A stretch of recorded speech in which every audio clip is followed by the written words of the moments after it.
Die Fluchtkisten im Stiftsarchiv gibt es seit der Barockzeit, ca. 1730. Und die sind einerseits konzipiert worden zur dauernden Aufbewahrung von den Archivdokumenten, aber auch so, dass sie in einem Notfall schnell aus dem Regal genommen haben werden können und auch abtransportiert. Wieso war das wichtig? Die Rechtsdokumente in dem Archiv waren eben zentral für die Herrschaftssicherung vom Abt und deshalb war es eben wichtig, die Dokumente auch immer in Sicherheit zu wissen. Man hat also so große, massive Holztruhen gefertigt, mit jeweils 3 bis 4 Schubladen ausgestattet und mit Eisenbeschläge und Tragegriffe versehen.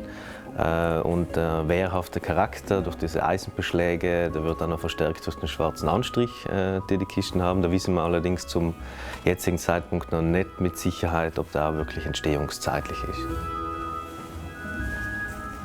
Die Archivierung an sich hat sich im Grunde gar nicht so fest verändert. Also man arbeitet natürlich mit anderen Werkzeugen. Also wir haben jetzt im Grunde 3 Generationen von Fluchtkisten vor uns, eben hier die älteste.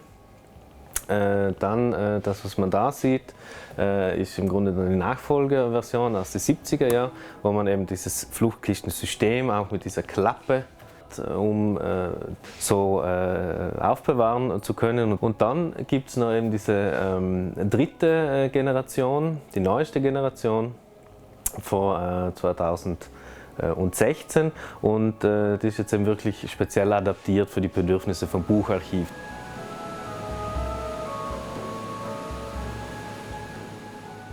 Das ist schon eine Weile her, als ich Fluchtkisten gemacht habe. Das war ein spannender Auftrag. Man musste zuerst einen Prototyp machen, den sie getestet haben. Ich weiss, es ist darum gegangen, von der Ausdünstung vom Material, vom Leim, dass da nicht irgendwie die Dokumente und Pergamente gefördert, die darin gelagert sind. Da haben sie getestet. Schlussendlich musste es stabil sein, gleichzeitig möglichst leicht. Man musste gut tragen. Das waren so die Anforderungen. Wir hatten einen Bezug zu dem. Es war etwas Spezielles für das Stiftsarchiv, etwas zu machen. Die Kisten hatten eine Bedeutung einfach für die alten Dokumente. Das ist für die Lernenden einfach, das Produkt herzustellen, ist natürlich auch etwas Schönes. Also Auslöser für das ganze Projekt war ein Wasserschaden da im Haus. Also das Stiftsarchiv war damals glücklicherweise nicht direkt betroffen. Aber das war halt so der Anstoß, sich zu überlegen, dass man auch das Bucharchiv, die Buchbestände, die eben bisher so klassisch im Regal aufgereiht waren, wie man das so kennt, eben so unterbringen möchte, dass es im Notfall, im Brandfall, bei einem Wasserschaden möglich ist, die relativ schnell und sicher zu evakuieren.